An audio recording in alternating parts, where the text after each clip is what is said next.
하나님이 택한 사람 여섯 번째 인물로 다윗, 두 번째 시간으로 함께 말씀을 나누겠습니다. 오늘 다윗에 대한 두 번째 말씀은 부제가 두려움에서 담대함으로라는 그런 제목으로 함께 말씀을 나눕니다. 여러분, 오늘 캐주얼 데이, 복장이 조금은 가벼워지셨는데 여러분의 마음은 어떠십니까? 복장은 가벼운데 마음은 무겁다. 안 어울리는 거죠, 그죠? 복장이 조금은 가벼워졌기에 우리의 마음 또한 더 가벼운 마음으로, 기쁜 마음으로 하나님을 찬송하며 예배하는 시간이 되기를 소망합니다. 우리 하나님은 마음의 중심을 보시는 하나님이시잖아요, 그렇죠? 여러분의 마음을 꿰뚫어 보시는 하나님 앞에 우리의 마음을 낱낱이 드리는 시간이 되었으면 좋겠습니다. 지난 시간 다윗에 관한 첫 번째 말씀을 나눴는데, 다윗이 하나님의 택함을 받은 이유는 무엇이라고 말씀드렸습니까?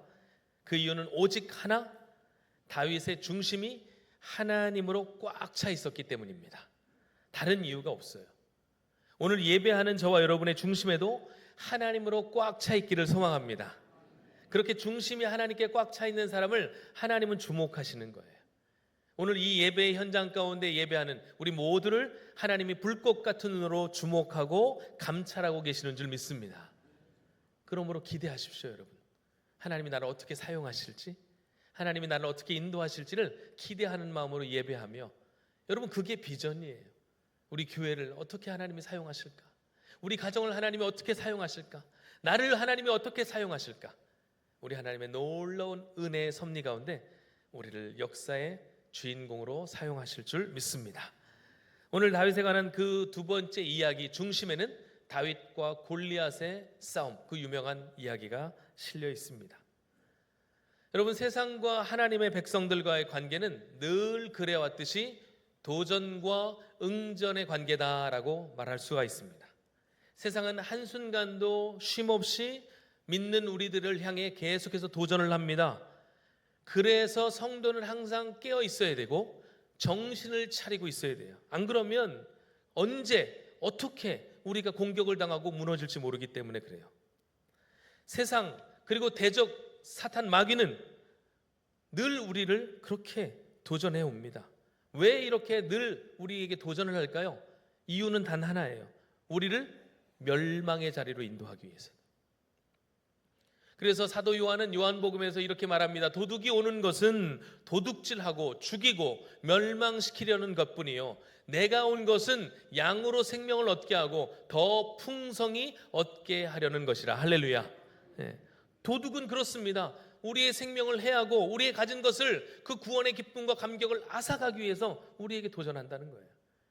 그러나 우리 주님은 우리에게 생명을 주시고, 할렐루야, 우리에게 구원의 기쁨을 주시고 살아갈 힘과 용기를 주시는 유일한 주님이신 줄 믿습니다. 그 생명 되신 주님을 바라볼 때 우리가 살아갈 수 있는 거죠. 오늘 말씀은 엘라 골짜기에 대치하고 있는 두 군대 이야기로 시작을 합니다. 이스라엘 군과 블레셋 군입니다. 양쪽 군대가 서로를 마주보고 있습니다. 계속해서 블레셋은 골리앗이라는 거인 장수를 앞세워서 이스라엘을 모욕하고, 더 나아가서 이스라엘의 신인 하나님을 모욕하고 조롱합니다. 그런데 그 조롱과 시비에 이스라엘 군의 그 어느 하나도 대응하지 못하는 거예요. 왜요? 두렵기 때문에. 여러분, 싸움에서 두려움이 생기면 끝난 겁니다. 용감하게 목숨 걸고 싸워도 어떻게 될지 모르는 판국에 두려움이 생겼다는 것은, 이 상황은 지금 절망뿐이라는 거예요. 여러분, 사탄이 본격적인 싸움에 앞서 항상 우리들에게 심겨주길 원하는 게 뭔지 아세요? 두려움입니다. 성도들을 두렵게 하는 거예요. 막상 싸워보면 별것 아닌데, 막상 싸워보면 할 수 있을 것 같은데, 또 해내기도 하는데, 싸움 전에 두려움을 심어서 우리를 의기소침하게 하고 낭망시키더라는 거예요. 두려움은 우리 삶의 여러 가지 증상으로 나타납니다. 뭐 이런 거예요. 예를 들면 내가 하나님의 말씀대로 산다고 했다가 세상과 나를 내가 단절이 되면 어떡하지? 잃어버리는 것에 대한 두려움이 생길 수가 있어요. 남들 다 그렇게 사는데 나 혼자 유별나게 산다고 세상 사람들에게 따돌림을 받으면 어떡하지? 사람들의 시선에 대한 두려움이 생기기도 합니다. 세상 돌아가는 대로 그냥 순리대로 살면 되는데 굳이 그렇게 안 살고 내 방식대로 말씀대로 산다고 했다가 아무것도 안 되면 어떡하지? 실패에 대한 두려움이 또 찾아오기도 해요. 여러분, 분명한 것은 그러나 두려움은 하나님이 주시는 마음이 아니라는 거예요. 요한 사도는 요한 1서에서 이렇게 말씀한 적이 있어요. 사랑 안에 두려움이 없고 온전한 사랑이 두려움을 내쫓나니. 우리 하나님은 사랑이시잖아요. 그 사랑으로 모든 두려움을 녹이시는 분이 우리 하나님이신 줄 믿습니다. 그리고 말씀하시는 거예요. 두려워하지 말라. 담대하라. 내가 세상을 이겼노라. 세상 사람들은 조롱합니다. 십자가에 박힌 게 뭐가 이긴 거냐고. 죽은 게 뭐가 이긴 거냐고. 그런데 여러분, 왜 이겼다고 이야기합니까? 결국 우리 주님이 부활하셨잖아요. 그리고 우리 주님은 세상에 대해 두려워하지 않으셨습니다. 그분을 따르는 우리 또한 두려워하지 않을 거라는 거예요. 내가 약속한 대로 너희들은 믿음만 써라. 그럼 내가 승리를 허락해 줄게. 우리 주님은 계속해서 이렇게 우리에게 용기를 주시고 힘을 복돋아 주시는데, 사탄은 한쪽 구퉁이에서 자꾸 우리에게 속삭입니다. 너 그러다 죽는다. 너 까불면 어떻게 되는지 알지? 망하는 거야. 사탄이 계속해서 우리에게 싸움을 걸어오는 목적이 무엇인지 오늘 골리앗이 분명하게 보여줍니다. 우리가 사실은 오늘 본문 17장 전체를 다 읽으면 좋겠지만 시간 관계상 다 읽지 못했어요. 근데 앞에서 우리가 한번 읽지 않은 본문이지만 9절 말씀을 한번 보도록 하겠습니다. 우리 17장 9절 말씀 같이 한번 화면을 보시고 읽어보겠습니다. 시작. 그가 나와 싸워서 나를 죽이면 우리가 너희의 종이 되겠고, 만일 내가 이겨 그를 죽이면 너희가 우리의 종이 되어 우리를 섬길 것이니라. 영적 전쟁을 포기하거나 두려워서 무너지면 우리는 사탄의 종이 될 수밖에 없다는 거예요. 그러나 여러분, 우리는 세상의 종 노릇하고 살아갈 존재가 아닙니다. 세상을 정복하고 다스릴 존재입니다. 왜냐하면 하나님이 우리를 그렇게 세우셨기 때문에. 그리고 십자가에서 구원하신 우리를 향해 뭐라고 선포하셨습니까? 너희는 하나님의 나라다. 거룩한 제사장이다. 할렐루야. 그렇게 우리를 세우시고 부르셨기 때문에 우리는 담대할 수 있는 거예요. 그러나 현실의 눈으로 바라보면 여전히 작고 초라해 보이는 우리이기도 합니다. 17장 전반부에서는 골리앗의 그 대단한 위용에 대해서 쭉 소개를 합니다. 그가 어떠한 사람인지, 얼마나 그 위용이 대단한지를 소개해요. 그런데 12절 이하의 다윗을 소개하는데 참 읽어봐도 별게 없어요. 내용은 이렇습니다. 그의 아버지 이새는 늙었고 8 아들 중에 세 아들은 사울을 따라 전쟁터에 나가 있고, 다윗은 8 아들 중에 막내로 아버지의 양을 치는 자다 라고 소개하고 있습니다. 뭔 얘기예요? 별 볼 일 없다 그러는 거예요. 별 볼 일 없다. 소개할 게 얼마나 없으면, 그죠? 프로필이라고 해봤자 막내 아들이다, 아빠가 늙었다, 그게 자랑이에요? 그죠? 그러니까 소개할 게 없어. 아무것도 없다는 거예요. 별 볼 일 없던 다윗이 그런데 아버지의 심부름으로 여차저차해서 전쟁터에 오게 됩니다. 아버지가 전쟁터에 있는 형들에게 좀 먹을 것 좀 갖다 주라고. 잘 못 먹을 거니까. 그렇죠? 그래서 간식을 싸서 이 아들에게 보내는데, 자, 여러분 생각해 보세요. 지금 형 3명이 전쟁터에 나가 있어요. 그 형들을 위로하고자 아버지가 친히 만든 도시락을 이 막내 아들에게 싸서 보냅니다. 그러면 여러분, 이 막내 아들에게 뭐라고 해야 돼요? 너도 가서 싸워라 이러십니까? 아니면 어떻게 해요? 잘 다녀와라. 야, 너 조심해야 돼. 이 형들에게 잘 전해주고 빨리 와. 거기 있지 말고 괜히 험한 꼴 당한다. 그럴 거 아니에요, 여러분. 저희 막내 아이스크림집만 저녁에 보내도 잘 갔다 와라. 제가 따라가요, 심지어. 바쁜데. 근데 여러분, 아버지 이새가 보기에 다윗이 얼마나 형편없었든지 이게 도중에 셀 것 같거든. 그러니까 뭐라고 해요? 형들에게 도시락 갖다 주고 증표 받아와라 이래요. 그러니까 아버지가 보기에도 다윗은 별 볼 일 없는 존재였다는 거예요. 그러니까 아버지의 눈에도 별 볼 일 없는 아들이 남의 눈에 뭐가 그렇게 대단해 보이겠어요? 더 하찮게 보이겠죠. 그렇게 다윗이 찾아옵니다. 그런데 이상한 이야기가 계속 들리는 거예요. 적군 진영에서 막 중무장한 거인장수 한 사람이 나와가지고 막 이스라엘 군대를 모욕을 합니다. 이스라엘 왕을 모욕을 합니다. 심지어 더 나아가 자신의 그 구원자 되신 하나님을 모욕하는 소리가 막 들리는 거예요. 야, 신이 있으면 이따위로 너희들이 살겠냐? 너희들 다 쫄보밖에 없냐? 야, 거기에서 거룩한 의분, 분노가 치밀어 오르는 거예요. 여러분, 그리스도인에게는 거룩한 분노가 있어야 됩니다. 쓸데없는 혈기는 줄이고 하나님을 모욕하거나 하나님의 교회를 욕되게 하는 자들을 향한 거룩한 분노가 우리 가운데 있어야 하는 거예요, 여러분. 다윗은 거룩한 분노가 치밀었는데 가만 보니까 그 이스라엘의 수많은 군사 중에 아무도 그 소리에 대응하는 자가 없다라는 거예요. 거기다가 또 보니까 혜택도 있어요, 혜택도. 요즘에 인터넷 가입하면 현금 이런 거 하잖아요. 그 정도 혜택이 아니에요. 야, 전투에 나아가서 승리하면 어떻게 된다는 거예요? 맞서 싸우면 재물도 주고 왕의 사위 자리도 주고 그리고 뭐예요? 세금도 면제해 준대요. 자, 여러분 나아가시겠습니까? 첫 번째 세금 혜택 나아가실 분. 그냥 웃지요. 세금 정도 나 별로 안 내니까 괜찮아, 안 나가. 두 번째, 딸을 준대요. 왕의 사위 자리를 준다는 거예요. 내 여잔데 왕의 딸로 입양한대요. 그래도 안 나가시겠습니까? 자, 세 번째, 강남 집 한 채 어떠십니까? 강남 집 한 채. 반포의 집 한 채 어떠세요? 오, 벌써 나왔어요.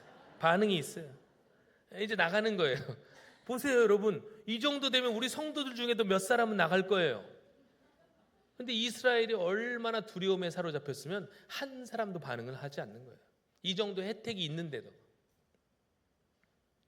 제가 이걸 보면서 안타까웠던 건 뭐냐면 사실 이러한 위기의 때는 누가 기도해야 돼요, 여러분?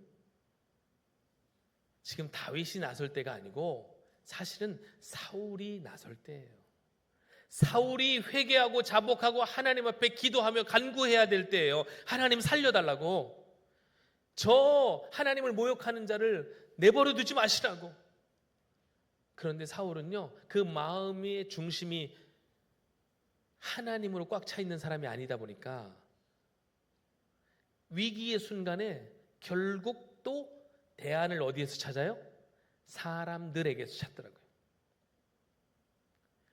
그래서 자기가 나가기는 좀 그러니까 자기 주변에 또 이스라엘 군대 중에서 그 골리앗과 맞설 장수를 찾는 거예요. 사람을 대안으로 찾는 거예요. 근데 여러분, 사람으로 꽉 차 있는 사람 주의하셔야 돼요. 결정적인 순간 우리를 도울 사람 한 사람도 없습니다. 다 그렇게 떠나가는 거예요. 사람 좋을 때만 있는 거예요. 그러나 하나님으로 중심이 꽉 차 있는 사람은 필요한 때 하나님이 일하시는 거예요.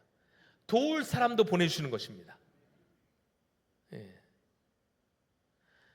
그 정도로 사람을 의지했으면 삼국지에 보면 뭐예요? 자기 죽은 위에 목숨 바쳐 전투에 나가는 군인들이 있잖아요. 왜 사울은 그런 사람 하나 없어요? 이게 인생이 비참한 거예요.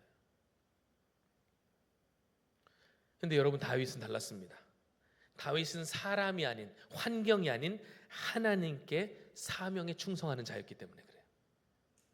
그러니 자신의 안위는 둘째치고 하나님의 이름이 모욕을 당하는 것을 참을 수가 없었습니다. 물론 사울이 내건 인간적인 조건들도 매력적인 조건이었지만 그것이 다윗을 움직인 동의는 아니었습니다. 하나님의 이름을 업신여기는 저 장수 골리앗을 가만둘 수 없다는 거예요. 그 의분에 찬 다윗을 본 어떤 사람이 사울에게 가서 다윗에 대해서 이야기를 해줍니다. 그랬더니 사울 왕이 다윗을 불러오라는 거예요. 사울왕은 내심 쾌재를 불렀을 것입니다. 드디어 나왔구나. 내가 찾던 장수가 나왔구나. 그리고 딱 데려왔는데 뭐예요? 애기네? 막 실망이 이만저만이 아니에요. 그러니까 다윗한테 뭐라고 하는 거예요? 사울이 너는 소년이요 그는 어려서부터 용사라. 애야 아서라. 너 괜히 험한 꼴 당한다. 한마디로 상대가 안 된다는 거예요. 그때 다윗이 뭐라고 합니까, 여러분? 37절 말씀 우리 화면 보시고 같이 읽겠습니다. 시작. 또 다윗이 이르되 여호와께서 나를 사자의 발톱과 곰의 발톱에서 건져내셨은즉 나를 이 블레셋 사람의 손에서도 건져내시리이다. 할렐루야.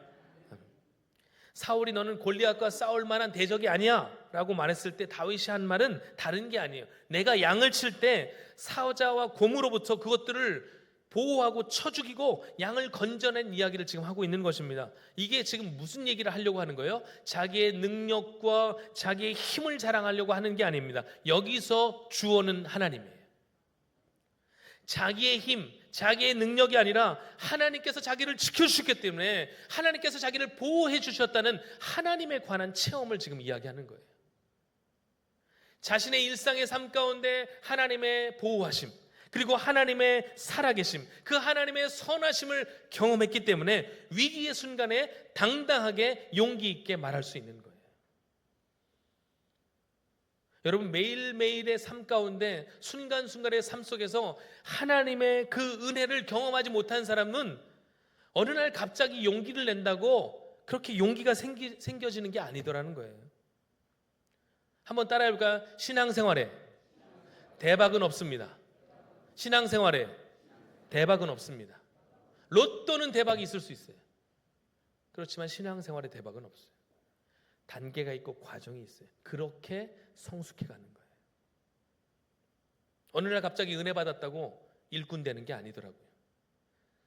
오랜 시간을 거쳐서 하나님의 연단과 테스트를 거친 사람이 진짜 용사가 되고 진짜 일꾼이 되는 거예요.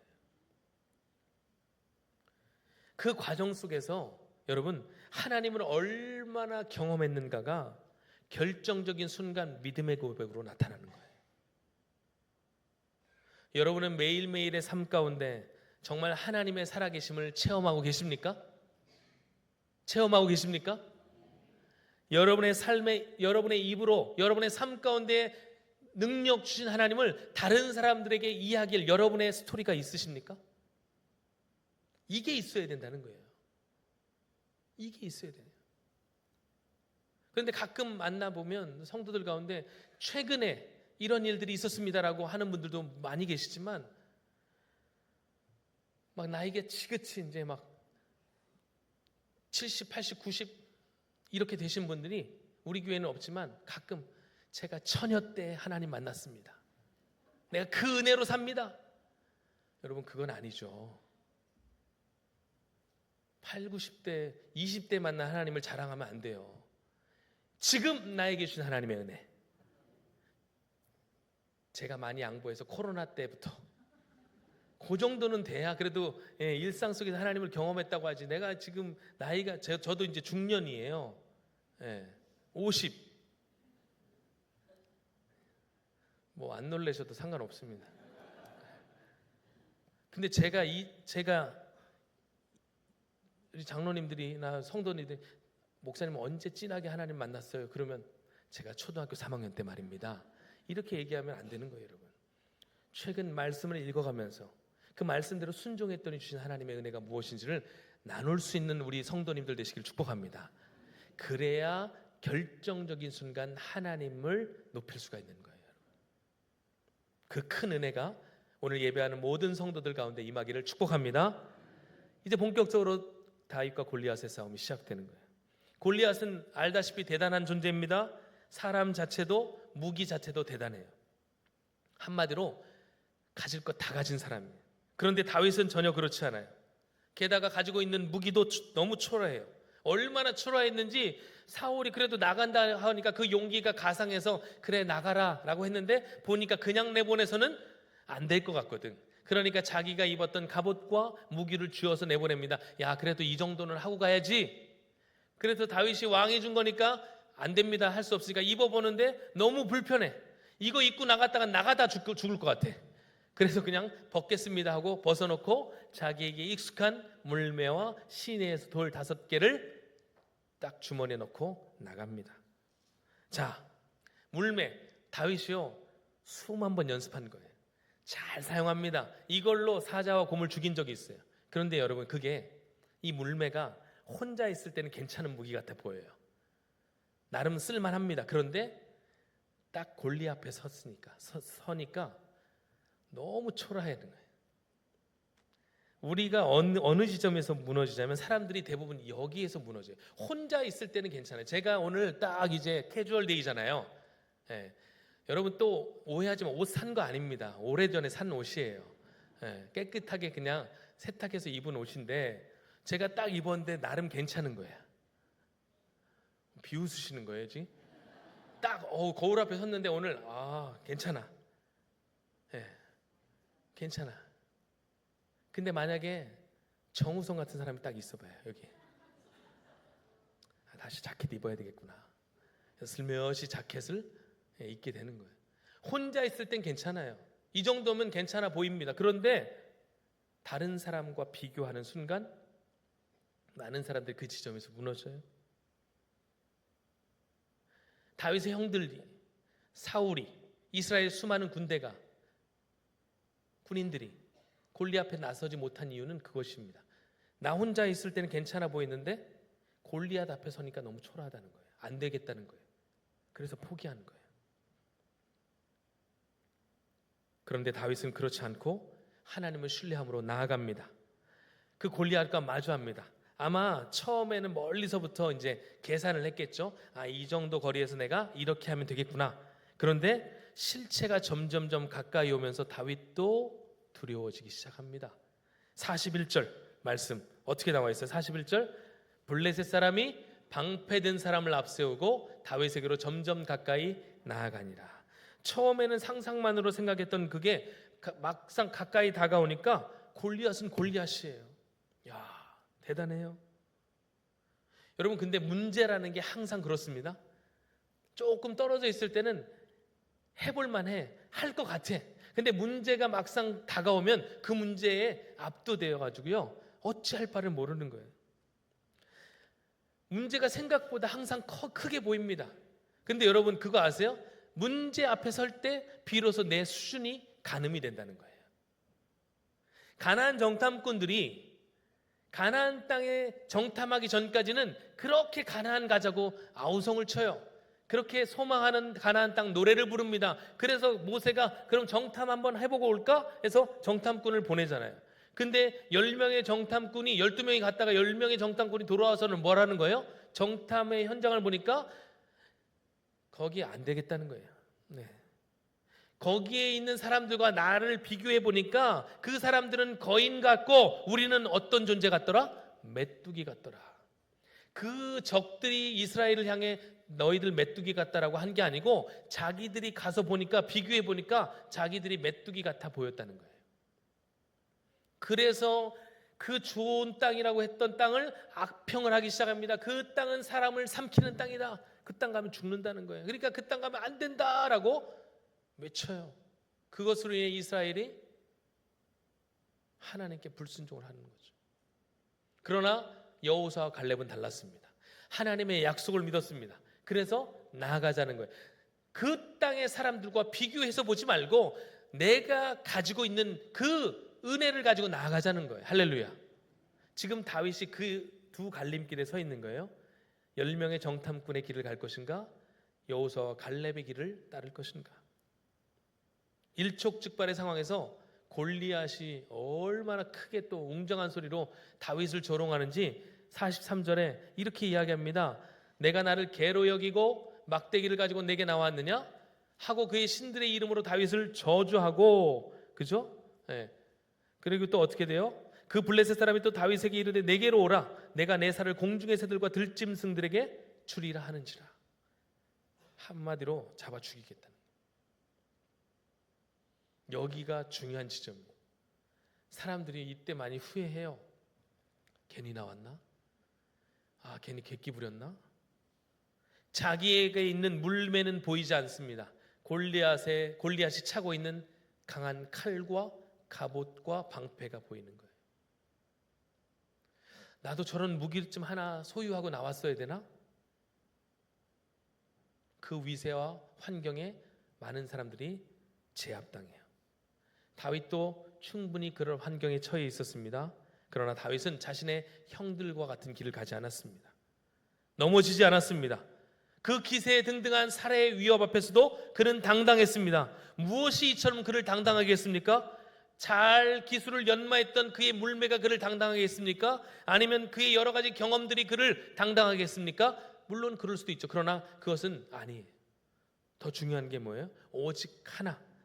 다윗은 자신의 무기가 하나님이심을 철저하게 믿었기 때문에, 하나님만을 의지했기 때문에 당당할 수 있었습니다. 여러분, 다윗의 무기는 오직 하나, 하나님의 이름이었다는 것입니다. 그래서 45절에 이렇게 선포할 수 있었던 거예요. 함께 45절 말씀 화면을 보시고 읽겠습니다. 다윗이 블레셋 사람에게 이르되 너는 칼과 단창으로 내게 나아거니와 나는 만군의 여호와의 이름 곧 내가 모욕하는 이스라엘 군대의 하나님의 이름으로 내게 나아가노라. 아멘. 여러분, 하나님 앞에 뭐 어떤 수식어가 붙습니까? 만군이라는 수식어가 붙어요. 모든 군대와 정사를 통솔하시는 하나님이 우리의 하나님 되십니다.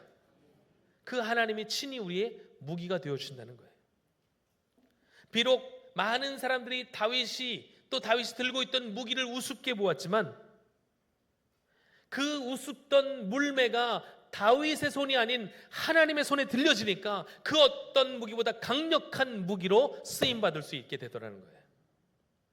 왜냐하면 전쟁은 하나님께 속해 있기 때문입니다. 여러분, 전쟁이 하나님께 속해 있다는 말은 그 전쟁의 승패를 하나님이 결정하신다는 거예요. 적의 강함이나 적의 숫자나 적의 위용이 결정하는 것 아닙니다. 나의 능력이나 나의 강함도 전쟁의 성패를 결정하는 것 아닙니다. 하나님을 얼마나 신뢰하는가의 싸움에서 승패는 결정이 나는 거예요. 그 강력했던 골리앗이 왜 무너졌습니까? 그에게는 하나님이 없었기 때문에. 그거 하나예요. 그 초라했던 다윗이 어떻게 이길 수 있었습니까? 그에게는 하나님이라는 무기가 있었기 때문에. 오직 이 하나의 차이로 승패가 갈리게 된 거예요. 여러분, 하나님이 우리의 무기 되십니다. 이것을 날마다 믿음으로 선포하시는 우리 모두가 되기를 소망합니다. 여러분 앞에도 골리앗 같은 문제가 있을 수 있어요. 그렇죠? 문제는 큰데 내가 가지고 있는 것이 초라해 보이기도 합니다. 그때 여러분, 우리의 시선이 하나님을 향해 합니다. 그분은 만군의 하나님이십니다.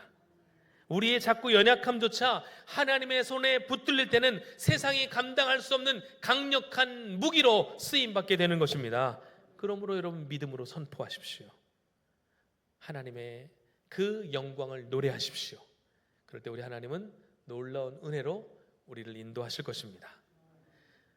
오늘 말씀을 통해 우리에게 주시는 교훈을 잠깐 정리해 보면 어떨까요? 우리에게 주시는 메시지 몇 가지가 있어요. 먼저는 일상 속에서 날마다 하나님을 경험하는 자가 결국 승리를 거둘 수 있다는 것입니다. 그 큰 승리는 한 번에 주어지는 게 아니고 일상의 어떤 작은 순종을 통해서, 순종의 한 걸음 한 걸음을 통해서 여러분 결정되는 거예요. 말씀을 읽고 깨달으셨습니까? 그러면 순종하십시오. 지금부터 순종할 때 놀라운 주의 일들이 펼쳐지게 되는 것입니다. 그리고 그 승리의 경험은 우리를 하나님의 승리를 바라보도록 하는 지침서가 될 거예요. 우리의 삶에 하나님이 계십니다. 그 하나님을 신뢰할 때 우리는 다윗처럼 골리앗과 같은 문제 앞에서도 당당하게 맞서 싸워 승리하게 될 줄 믿습니다. 그 믿음으로 나아가는 우리 모든 성도들 되시기를 주님의 이름으로 축복합니다. 아멘. 우리 함께 찬양하고 기도하겠습니다. 아무것도 두려워 말라.